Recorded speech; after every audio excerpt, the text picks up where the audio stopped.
भारत और जापान के रिश्ते अब और मजबूत हो रहे हैं। हाल ही में प्रधानमंत्री नरेंद्र मोदी और जापान के प्रधानमंत्री इशिबा ने एक 10 साल का रणनीतिक रोड मैप जारी किया है। यह समझौता सिर्फ दोनों देशों के लिए ही नहीं बल्कि पूरे एशिया प्रशांत क्षेत्र के लिए एक ऐतिहासिक माना जा रहा है।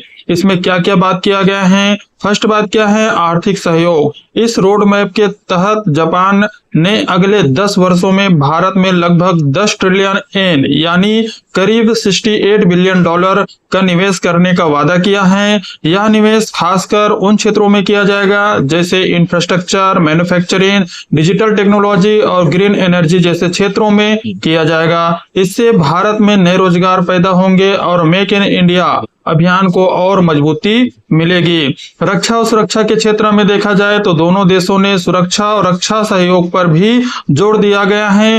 भारत और जापान मिलकर साइबर सिक्योरिटी, रक्षा उपकरण और इंडो पैसिफिक क्षेत्र की सुरक्षा में काम करेंगे। क्वाड देशों जैसे भारत, जापान, अमेरिका और ऑस्ट्रेलिया के साथ मिलकर क्षेत्रीय शांति और संतुलन बनाए रखने का लक्ष्य रखा गया है। ऊर्जा और टेक्नोलॉजी के क्षेत्र में बात किया जाए तो इस रोड मैप में ग्रीन एनर्जी और हाई टेक प्रोजेक्ट को भी अहमियत दी गई है। जापान भारत को हाइड्रोजन फ्यूल, नवीनीकरण ऊर्जा और स्मार्ट सिटी और डिजिटल टेक्नोलॉजी मिशन में भी सहयोग देगा। इससे भारत को पर्यावरणीय और आधुनिक टेक्नोलॉजी अपनाने में भी मदद मिलेगी।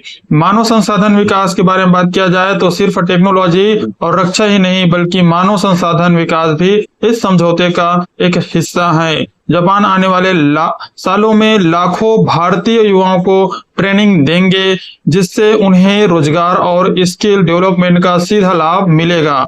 कुल जमा बात अगर निकाला जाए तो भारत जापान का यह जो 10 साल का रोड मैप है आने वाले समय में दोनों देशों की साझेदारी को और एक नई ऊंचाइयों पर ले जाएगा। यह एशिया की राजनीति, अर्थव्यवस्था और सुरक्षा तीनों पर गहरा असर डालने वाला है।